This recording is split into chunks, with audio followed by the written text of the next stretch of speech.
Price the Lord. ಕ್ರಿಸ್ತೇಸುವಿನ ಮಧುರೋಳ ನಾಮದಲ್ಲಿ ನಿಮ್ಮೆಲ್ಲರಿಗೂ ಈ ಶುಭ ಮುಂಚಾನೆಯ ವಂದನೆಗಳನ್ನ ಸಲ್ಲಿಸ್ತಾ ಇದ್ದಾರೆ. ಸೊ ದೇವರು ನಮ್ಮನ್ನು ಬಹಳವಾಗಿ ಪ್ರೀತಿಸಿ ಈ ನೂತನ ದಿನಕ್ಕೆ ನಮ್ಮನ್ನು ನಡೆಸ್ತಾ ಇದ್ದಾರೆ. ಅದಕ್ಕಾಗಿ ನಾವು ದೇವಾದಿ ದೇವರಿಗೆ ಮಹಿಮೆಯನ್ನು ಸಲ್ಲಿಸ್ತಾ ಇದ್ದೇನೆ. ಆಮೇಲೆ ಹಾಗಿದ್ರೆ ದೇವರು ವಾಕ್ಯದ ಮೂಲಕ ನಮ್ಮನ್ನು ಈ ದಿನ ಪ್ರಾರಂಭಿಸಲಿಕ್ಕೆ ಈ ಒಂದು ಸಮಯವನ್ನು ಒದಗಿಸಿಕೊಟ್ಟಿರುವಾಗ ನಾವು ವಾಗ್ದಾನ ವಾಕ್ಯವನ್ನು ಧ್ಯಾನಿಸೋಣ. 2 ಸಮುವೇಲ 7ನೇ ಅಧ್ಯಾಯ 11ನೇ ವಚನ. ನೀನು ಶತ್ರು ಭಯವಿಲ್ಲದೆ ಸುಖದಿಂದಿರುವಂತೆ ಮಾಡುವೆನು. ಆಮೇನ್, ಹಲ್ಲೆಲೂಯಾ. ಹೌದು ಪ್ರಿಯರೇ, ನಮ್ಮ ಜೀವನದಲ್ಲಿ ಅನೇಕ ರೀತಿಯ ಸಮಸ್ಯೆಗಳು ಶತ್ರುವಿನ ಉಪಾದಿಯಲ್ಲಿ ಇರ್ಬೋದು. ಪ್ರತಿ ಕ್ಷಣ ಕಾಡ್ತಾ ಇದೆಯಲ್ಲ ಪರಿಸ್ಥಿತಿ, ಈ ಒಂದು ಅನಾರೋಗ್ಯವೋ, ಈ ಒಂದು ಸಾಲ ಬಾಧೆಯೋ, ಅಥವಾ ಒಂದು ಇಕ್ಕಟ್ಟಿನ ಸ್ಥಿತಿಯೋ, ಏನಪ್ಪ ಈ ಜೀವನ ಎಂಬುದಾಗಿ ನಿಮಗನ್ಸಿದೆ ಅಲ್ವಾ?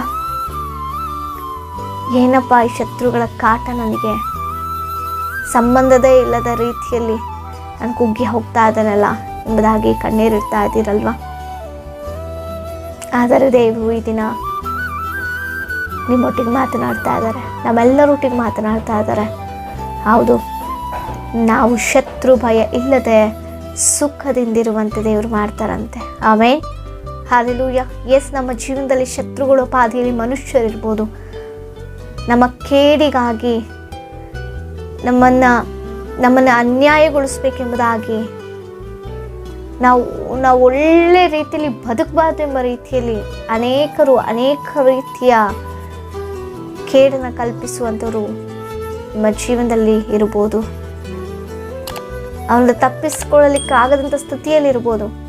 ಅದು ಯಾರೋ ದೂರದಲ್ಲ, ನಮ್ಮ ಪಕ್ಕದಲ್ಲೇ ಇರ್ಬೋದು, ನಮ್ಮವರೇ ಆಗಿರ್ಬೋದು, ನಾವು ಪ್ರೀತಿಸಿದವರೇ ಆಗಿರ್ಬೋದು.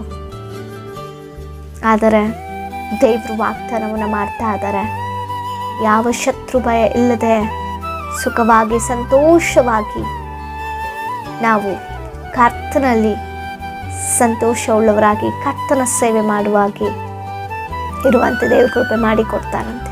ಆಮೇಲೆ ಇದುವರೆಗೂ ನಾವು ಭಯಪಟ್ಟಿರ್ಬೋದು, ಅವ್ರೇನು ಮಾಡ್ತಾರೋ, ಹೇಗಪ್ಪ ಅವರಿಂದ ತಪ್ಪಿಸಿಕೊಳ್ಳೋದು, ಹೇಗಪ್ಪ ಈ ಪರಿಸ್ಥಿತಿನ ಎದುರಿಸೋದು, ನಾನು ಇನ್ನು ಈ ಪರಿಸ್ಥಿತಿನಲ್ಲಿ ನನ್ನ ಜೀವ ಹೋಗುತ್ತೇನೋ, ಇನ್ನು ಈ ಪರಿಸ್ಥಿತಿಯಲ್ಲೇ ನಾನು ಬದುಕಬೇಕೇನೋ, ಈ ರೀತಿ ಎಲ್ಲ ಆಲೋಚನೆ ಮಾಡಿರ್ಬೋದು ನಾವು. ಆದರೆ ದೇವರು ವಾಗ್ದಾನ ಮಾಡ್ತಿದ್ದಾರೆ, ನೀನು ಶತ್ರು ಭಯ ಇಲ್ಲದೆ ನೀನು ಸುಖದಿಂದಿರುವಂತೆ ನಾನು ಬದುಕಿಸ್ತೇನೆ, ನಾನು ಮಾಡ್ತೇನೆ. ದೇವರ ಒಂದು ಆಲೋಚನೆ ನಾವು ಹಿತವಾಗಿ ಬದುಕುವಂಥದ್ದೇ, ನಾವು ಸಂತೋಷವಾಗಿ ಬದುಕುವಂಥದ್ದೇ. ಶತ್ರು ಭಯವಿದ್ದುಕೊಂಡು ನಾವು ಬದುಕುವಂಥ ದೇವರಿಗೆ ಇಷ್ಟವಿಲ್ಲ ಪ್ರಿಯರೇ.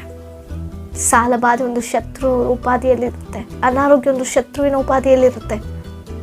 ನಮಗೆ ಕೇಳು ಬಯಸೋರು ಶತ್ರು ಉಪಾಧಿಯಲ್ಲಿ ಯಾವಾಗ ಏನು ಮಾಡಬೇಕು, ಯಾವಾಗ ಇವನ್ನ ಬೀಳಿಸ್ಬೇಕೋ, ಒಂದು ಒಳ್ಳೆಯ ಜೀವನವನ್ನು ಜೀವಿಸದ ರೀತಿಯಲ್ಲಿ, ಉನ್ನತವಾಗಿ ನಾವು ಬೆಳೆಯದ ರೀತಿಯಲ್ಲಿ ಅನೇಕರು ಕೇಡನ್ನು ಕಲ್ಪಿಸ್ತಾ ಇರ್ತಾರೆ. ನಾವು ಮಾಡುವಂಥ ಪ್ರಯತ್ನಗಳಲ್ಲಿ ಕೇಡನ್ನು ಕಲ್ಪಿಸಿ ನಾವು ಹೊಂದಿಕೊಳ್ಳಲಾಗದಂಥ ಒಂದು ಪರಿಸ್ಥಿತಿನ ಏರ್ಪಡಿಸ್ತಾ ಇರ್ತಾರೆ ಪ್ರಿಯರೇ ಶತ್ರುಗಳು.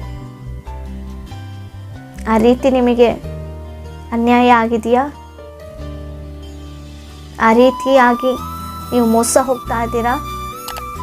ಕೈ ಹಾಕಿದ ಪ್ರತಿ ಪ್ರಯತ್ನಗಳು ಯಾವುದೋ ಒಂದು ಮೂಲಕ ಯಾರೋ ಒಬ್ಬರಿಂದ ಹಾಳಾಗ್ತಾ ಇದೆಯಾ?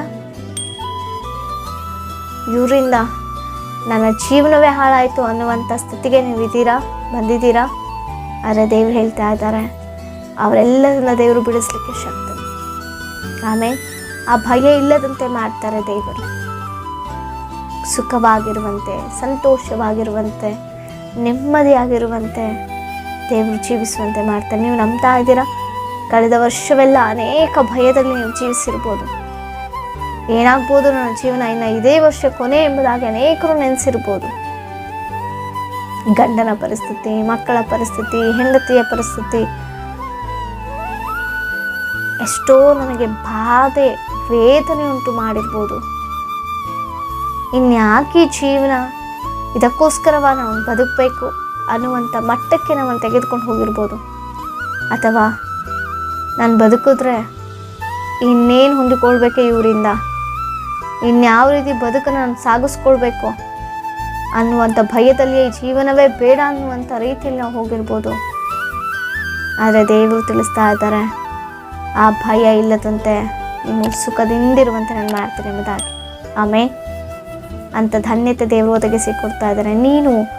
ನಾವೆಲ್ಲರೂ ಕೂಡ ದೇವರ ಸಂಧಾನದಲ್ಲಿ ವಾಗ್ದಾನ ಬಿಟ್ಟು ಪ್ರಾರ್ಥಿಸುವಾಗಪ್ಪ, ಶತ್ರು ಭಯ ಇಲ್ಲದೆ ಸುಖದಿಂದಿರುವಂತೆ ಮಾಡುವೆನೆಂಬುದಾಗಿ ವಾಗ್ದಾನ ಕೊಟ್ಟಂಥ ರೀತಿಯಲ್ಲಿ ನನಗಿರೋ ಈ ಪರಿಸ್ಥಿತಿ ಶತ್ರುವಿನ ಉಪಾಧಿಯಲ್ಲಿದೆ, ಈ ಮನುಷ್ಯ ನನಗೆ ಶತ್ರುಗಳ ಉಪಾಧಿಯಲ್ಲಿದ್ದಾರಪ್ಪ, ನಾನು ಬದುಕಲಿಕ್ಕೇ ಸಾಧ್ಯ ಆಗ್ತಿಲ್ಲ, ನನ್ನ ಬದುಕೇನಾಗುತ್ತೋ, ನನ್ನ ಭವಿಷ್ಯತ್ ಏನಾಗುತ್ತೋ ಅಂತ ಭಯದಲ್ಲೇ ನಾನು ಜೀವಿಸ್ತಾ ಇದ್ದೇನೆ.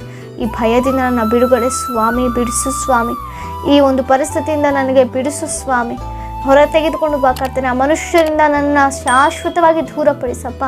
ಸುಖದಿಂದ ಸಂತೋಷದಿಂದ ನಿನ್ನ ಮಾರ್ಗದಲ್ಲಿ ನಾನು ನಡೆಯುವಂತೆ ಅಪ್ಪ, ನಿನಗಾಗಿ ನಾನು ಜೀವಿಸುವಂತೆ, ನನ್ನ ಸಾಕ್ಷ್ಯ ಮಗನಾಗಿ ಮಗಳಾಗಿ ನಾನು ಇರುವಂತೆ ಸಹಾಯನ ಮಾಡಪ್ಪ ಎಂಬುದಾಗಿ ನಾವು ದೇವರ ಸಮ್ಮುಖದಲ್ಲಿ ಪ್ರಾರ್ಥಿಸಿದರೆ ಖಂಡಿತವಾಗಿಯೂ ದೇವರು ನಮ್ಮನ್ನು ಬಲಪಡಿಸ್ತಾರೆ, ಆಶೀರ್ವದಿಸಿ ಶತ್ರು ಭಯ ಇಲ್ಲದೆ ಸುಖದಿಂದಿರುವಂತೆ ಮಾಡ್ತಾರೆ. ಆಮೇಲೆ ನಿಮ್ಮ ಏನೇ ವಿಜ್ಞಾಪನೆಗಳು ನಮಗೆ ತಿಳಿಸಿಕೊಡಿ, ನಿಮಗಾಗಿ ನಾವು ಪ್ರಾರ್ಥಿಸುವವರಾಗ್ತೇವೆ.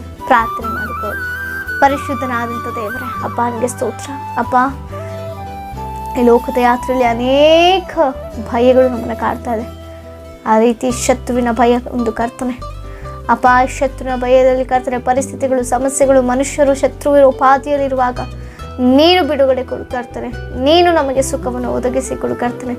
ಎಲ್ಲ ಮನುಷ್ಯರ ರೀತಿಯಲ್ಲಿ, ದುಷ್ಟರ ರೀತಿಯಲ್ಲಿ ನಮ್ಮನ್ನು ಕೇಡು ಬಯಸಬೇಕು, ನಮ್ಮನ್ನು ಕೇಡು ಮಾಡಬೇಕು ಎಂಬುದಾಗಿ ಕರ್ತನೆ ಅಪ್ಪ, ನೆನೆಸುವಂಥ ಪ್ರತಿಯೊಬ್ಬೊಬ್ಬರಿಂದ ಅಪ್ಪ ಶಾಶ್ವತವಾಗಿ ಬಿಡುಗಡೆ ಕೊಡ್ಕರ್ತನೆ. ಸಹಾಯ ಮಾಡು. ಪರಿಸ್ಥಿತಿಗಳಿಂದ ಶಾಶ್ವತವಾಗಿ ಬಿಡುಗಡೆ ಕೊಟ್ಟು ಸುಖದಿಂದ ನೀನು ಸ್ತುತಿಸಿ ಸಂತೋಷಿಸಿ ಅಪ್ಪ ನಿನ್ನ ಸಾಕ್ಷಿಯಾಗಿ ನಿಲ್ಲುವಂತ ಕೊಡಬೇಕು. ಯೇಸುವಿನ ನಾಮದಲ್ಲಿ ಬೇಡಿದೆಲ್ಲವನ್ನು ಹೊಂದಿದ್ದೇವೆ ಜೀವ ಪರಲೋಕದ ಪರಮ ತಂದೆಯೇ. ಆಮೇನ್. Praise the lord.